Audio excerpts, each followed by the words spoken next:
Back to my channel Aparna Roy blog. আমার কাছের এবং দূরের সকল বন্ধুরা যে যেখান থেকে ভিডিওটি দেখছো, আশা করি সকলে ভালো আছো এবং সুস্থ আছো। আর আমরাও বেশ ভালো আছি। তো সকাল সকাল চলে এলাম রান্নাঘরে ছেলের জন্য টিফিন করতে। আজ ছেলের হিন্দি এক্সাম, তো পরীক্ষা তো 9টা থেকে শুরু। তো ঘুম থেকে একটু লেট হয়েছে। গতকাল রাতে ওর পাপা এসছে রাত 1টার সময়।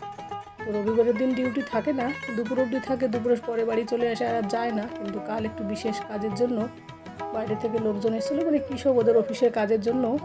তো কাল রাত 1টার সময় ঘরে এসছে, দুপুরেও খায়নি, দুপুরেও আসেনি। তো তার জন্য ঘুমোতে ঘুমোতে অনেক লেট হয়ে গেল। তো তার জন্য ঘুম থেকে উঠতে একটু লেট হয়ে গেছে। তারপর চটজলদি করে টিফিন বানিয়ে নিলাম। দেখলাম যে এখন যদি আলু ভাজা করতে যাই তাহলে অনেকটা লেট হয়ে যাবে ছেলের স্কুলে পাঠাতে। তো তার জন্য চিনি দিয়ে রুটির ওই ইয়েটা বানিয়ে নিলাম। তো বাবু বললো মাম্মা একটু ডিজাইন করে দাও, তার জন্য একটু ডিজাইন করে দিলাম। তারপর ছেলে বর ওরা বেরোনোর পর আমি নিজে একটু ব্রেকফাস্ট করে নিলাম। ব্রেকফাস্ট করার পর তারপর দেখলাম এই জায়গাটা যেখানটায় আমার সমস্ত সাজগোজের জিনিসগুলো থাকে, তো এই জায়গাটা পরিষ্কার করা হয়নি। তো তাই ভাবলাম একটু পরিষ্কার করি। আজ 2-3 দিন ধরে এখানে হাত দেওয়া হচ্ছে না, তাই একটু এখানে হাত দিলাম। আর এই দেখো আমার বিয়ের কাছে ইয়েটা আর কি সিডিটা, আর এইদিকে ছেলের সঙ্গে কিছু ফটো ছিল। ছেলেটার যখন এই ফটোগুলো, যখন ছেলেটার 1 বছর বয়স ছিল তখন আমি গুজরাটে ছিলাম। তো তখন অনেকটা হেলদি হয়ে গেছিলাম বাবু হওয়ার পর। তো সেই সময়ের ফটোগুলো, আর বাবুর ওই সিঙ্গেলটাও সেই সময়ের ফটো। বাকিগুলো তো বিয়ের পর বিয়ের একটা সিডি ক্যাসেটের যে ফটোটা ওইটা। তো এইগুলো একটু ঠিক করলাম। ওইদিকে আরও কিছু কিছু ফটো আছে। তো অনেকবার তোমাদের সঙ্গে দেখিয়েছি এই ফটোগুলো, তো আজ সেইভাবে সবগুলো দেখালাম না, তবে লাস্ট একবার দেখাবো তোমাদের সঙ্গে। আর ভিডিওটা কেউ স্কিপ করো না, সঙ্গে থাকো সকলে। আর আজ একটা বড় দুর্ঘটনার থেকে বেঁচে গেলাম। তো কী দুর্ঘটনা সেটাও ভিডিওটি লাস্টে বলবো তোমাদের। থাম্বনেল দেখে হয়তো অনেকে বুঝতেও পেরেছো। তো যাই হোক বন্ধুরা, মনটা একটু খারাপ আছে। যখন ভয়েসটা দিচ্ছিলাম অ্যাকচুয়ালি কি আমি এরকম কখনো কোনো কিছু ফেস করিনি না। যখন কোনো কিছু ফেস করি এরকম না, আমি ভীষণ মানে ভীতু টাইপের, আমি ভয় পেয়ে যাই জলদি। আমার হাজব্যান্ড যদিও একটু মেন্টালিটি আমার থেকে স্ট্রং আছে, কিন্তু আমার মেন্টালিটি ওর মতো অতটা স্ট্রং না। আমি বেশি ওর থেকে ইমোশনাল। ওই মেয়েরা যা হয় একটু ইমোশনাল, তো আমারটাও তাই। তো যাই হোক বন্ধুরা, সঙ্গে থাকো, ভিডিওটা প্লিজ কেউ স্কিপ করো না। আর ভিডিওটা শুরুতে আজও বলছি, তোমরা যারা লাইক করতে ভুলে যাও প্লিজ একটা লাইক করে দিও। তোমাদের একটা লাইক আমাদের ভিডিও বানাতে অনেকটা উৎসাহ করে, এবং লাইক এবং ভালো ভালো কমেন্ট বেশ ভালো লাগে তোমাদের লাইকগুলো পেলে, কমেন্টগুলো পেলে। তো তারপর দেখো সমস্ত কিছু একটু সাজিয়ে গুছিয়ে নিচ্ছে। আর এইগুলো কী হয় জানো তো, ছেলেটা যখন একটু ড্রয়িং করতে আসে এই রুমে, তখন ও আমার সাজ গোছে সব কিছু বের করবে। কানেরটা একটা ভেঙে টেঙে রেখে দেবে, পরে হয়তো আমাকে বলবে না, বললে আমি বকবো, ও কী করে বলবে না। কিন্তু পরে এসে যখন ওটা ভেঙে যায়, দেখি ভাঙা রয়েছে, তখন আমি বুঝতে পারি যে এটা বাবু করেছে। তো আজ আমি ওকে বললাম তুই কেন এটা করিস বলতো। আর এই দেখো জিনিস গোছাতে গোছাতে এই ব্রেসলেটটা পেলাম। কবে যে কোথা থেকে কী কী কিনি আমি রেখে দিই আমি নিজেও জানি না। তবে আমার কানের যেগুলো আছে সেগুলো তোমাদের একদিন দেখাবো। তবে 1 বছর আগে একবার দেখিয়েছি, তো আবার অনেক নতুন নতুন অনেক কিছু কিনেছি, সেগুলো একবার শেয়ার করব। তো আমার কানের জিনিস কেনার খুবই শখ, তবে এখন আর কিনি না সেইভাবে, কারণ ওই ঘরে পড়ে থেকে কোথাও সেইভাবে বেরোনো হয় না। আর সোনার কানের থেকে আমি কেনা কানের পরতে বেশি ভালোবাসি, ড্রেসের সঙ্গে ম্যাচিং করে। আর গয়নার সোনার জিনিস পরলে কি হয়, সেই একটাই পরে থাকতে হয়। ওই কারণে সোনার কানেরটা আমি খুবই কম পরি। তো দেখো তোমাদের সঙ্গে কথা বলতে বলতে আমার গোছানোটা প্রায় কমপ্লিট হয়ে এলো। তো ভিডিওটা অনেকটা বড় হয়ে যাচ্ছিলো, তাই একটু স্পিডে বাড়িয়ে দিয়ে তোমাদের সঙ্গে শেয়ার করলাম।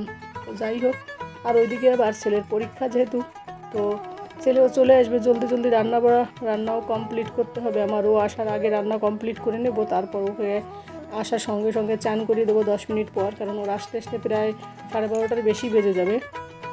তো চান করে ওকে নিয়ে আবার পড়তে খাইয়ে দিয়ে আবার পড়াতে বসবো।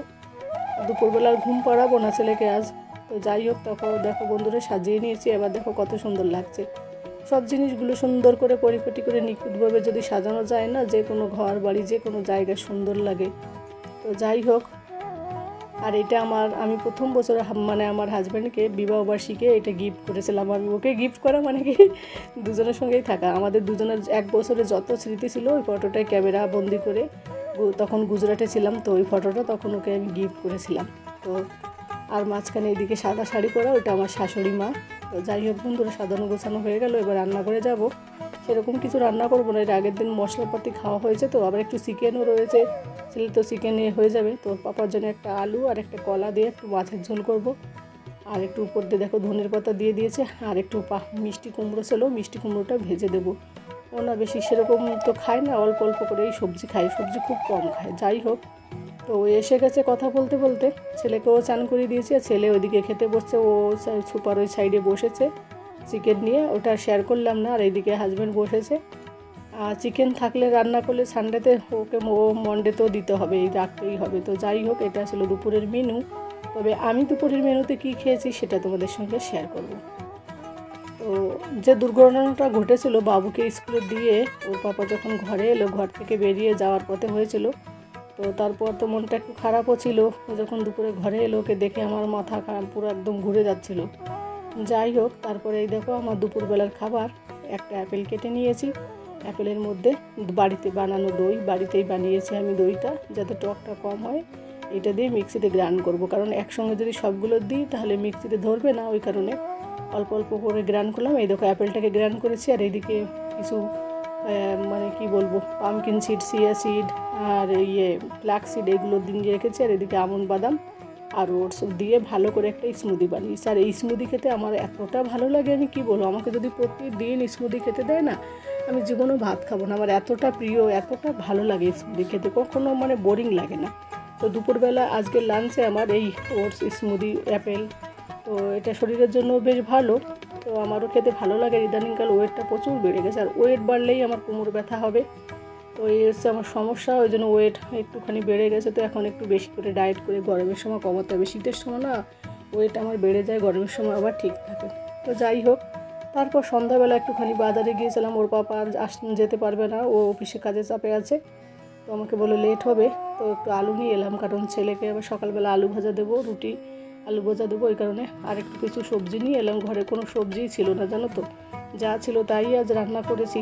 তো ওকে আর পাঠালাম না, ওরা এখনও আসেনি, যদিও আসতে আসতে কটা বাজে জানি না, আমার মনে হয় 8টা বেজে যাবে। তো আজ একটু বেগুন নিয়ে এলাম, আর টমেটো 3টে আগেই ছিল, 3টে বেগুনে 1 কিলো হয়ে গেছে জানো তো। আর এদিকে শসা নিয়ে এলাম, আর উচ্ছে আর লঙ্কা, আর 20 টাকার মানে 250 গ্রাম কুল নিয়ে এসেছি, তাতে 8খানা কুল হয়েছে। দেখো 8খানা কুলে 250 গ্রাম, কিন্তু খেতে খুবই মিষ্টি হয়েছিল। 80 টাকা করে কিলো হলেও খেতে খুব সুন্দর। আর এই শসাগুলো এনেছি, রায়তা বানাতে বেশ সুবিধা হবে। দই দিয়ে শীতের গরমের সময় না রায়তা বেশ ভালো লাগে। তো সবজিগুলো ভেবে রেখে দেবো, আজ আর হাত দেবো না, সকালে দেখবো। তারপর কিছু থালা বাসন ছিল, সেগুলো একটু ধুয়ে নিলাম। আর এদিকে দেখো আমার রাতের বেলা লাঞ্চ, হাজব্যান্ড যদিও এখনও আসেনি। একটা পেঁয়াজ কেটেছি, একটা লঙ্কা কেটেছি, 3টে ডিম দিয়েছি। এবার আমি 3-4 চামচ এই ডিমের মধ্যে ওটস দেবো। ওটস দিয়ে ভালো করে এটাকে মিশিয়ে নেব। মিশিয়ে তারপরে দেখো এটাকে কী করি। আর এটা খুবই হেলদি খাবার, আর রাতের জন্য তো আরও ভালো, ডিনারের জন্য। এতে কোনো লবণও আমি দেবো না, যেহেতু লবণ ডিমের মধ্যে লবণের মানে ভাগটা থাকে। ডিমে কখনো লবণ না দিলেও কিন্তু দেখবে খাওয়া যায়। তো আমি লবণ এত কম খেতে খেতে আমার একটা অভ্যাস হয়ে গেছে। তো যতটা প্রয়োজন ততটা খাই, তার বেশি খাই না। তো যাই হোক, ওই ডিম দিয়ে পেঁয়াজ দিয়ে সব কিছু দিয়ে ভালো করে মিক্স করে এটাকে আমি অমলেট করে খাবো আজকে রাতের ডিনার। এবার আমার এই ডিনারটা যখনই দেখবে আমার ছেলেও খেতে চাইবে, কারণ খুবই ভালো লাগে খেতে। সব বাচ্চারা কিন্তু ওটস খায় না, কিন্তু এইভাবে বানিয়ে দিলে না বাচ্চারাও কিন্তু ওটস খাবে লঙ্কা বাদে। তবে ছেলেকে বলেছি লঙ্কা দিয়েছি তোর জন্য, তাহলে ও তখন বললো মামা তাহলে আমার জন্য আর একটা বানিয়ে দাও। তো ওর জন্য তারপরে আবার বানিয়ে দিয়েছি। তো আমারটা দেখো কত সুন্দর হয়েছে, আর খেতে খুব সুন্দর হয়েছে। মনেই হয় না যে আমি ডায়েট করছি, আজ এত সুন্দর সুন্দর খাবার খেয়েছি। এরকম যদি প্রতিদিন খাওয়া যেত বেশ ভালো লাগতো। তো যাই হোক, আমি তবে প্রায়ই খাই। তো দেখো কত সুন্দর করে হয়েছে, আর কোথাও কাঁচা নেই। তবু আর একটুখানি দেখছি কী হলো। তো একটু কড়া করে পড়ছে, আমার বেশ ভালো লাগে। ডিমের অমলেটও মনে হয় না, আবার এর মধ্যে ওটস থাকে, পেঁয়াজ থাকে, লঙ্কা থাকে, বেশ মুখরোচক খাবার থাকে, বেশ ভালো হয়। প্রতিদিন ওই দুধ আর ওটস খেতে খেতে মাঝে মাঝে বোরিং লাগে, তার জন্য আমি ওটস অমলেট খেয়ে নিলাম। তো খাওয়ার পর ওটাকে নিচে রেখে দিলাম। তো একটু খুন্তি দিয়ে কেটে নিয়েছি পিৎজার মতো। তো বাবু বলছিল মাম্মা আমি খাবো, প্রথমে বলছিল। তো লঙ্কার জন্য দিইনি, তারপরে 1 টুকরো দেওয়ার পরে বলছে মাম্মা আমাকে বানিয়ে দাও। তো তারপরে আবার ওকে একটা ডিম দিয়ে আর 1 চামচ 2 চামচ ওটস দিয়ে ওকে আবার বানিয়ে দিয়েছি। আর ও এটা খুব এনজয় করে খেয়েছে। আর এই দেখো এটা হচ্ছে আমার, কত সুন্দর হয়েছে দেখে। আমার এখনও মনে হচ্ছে আর একটা বানিয়ে খাই, আমার খুব ভালো লাগে এই ওটস অমলেট খেতে জানো তো। তো তবে আমি ওটস অমলেটটা প্রায়ই সকালবেলা খাই, রাতের বেলা কম, এটা ডিনারে কম খাওয়া হয়। তো যাই হোক, ভিডিওটা এই পর্যন্ত তোমরা সকলে দেখছো, তোমাদের সকলকে অনেক অনেক ধন্যবাদ। আর যারা কমেন্ট করতে ভুলে গেছো প্লিজ একটা কমেন্ট করে দিও। আর নতুন বন্ধুরা ভিডিওটা যদি প্রথমবার দেখো তাহলে আমার এই ভিডিওটি যদি তোমাদের ভালো লাগে তাহলে চ্যানেলটিকে সাবস্ক্রাইব করে দিয়ে আমার পাশে থেকো, আর পাশে থাকা বেল আইকনটি প্রেস করে দিও। তাহলে প্রতিদিন আমি যে ভিডিওগুলো দেবো সেগুলো সবার আগে তোমাদের কাছে পৌঁছে যাবে।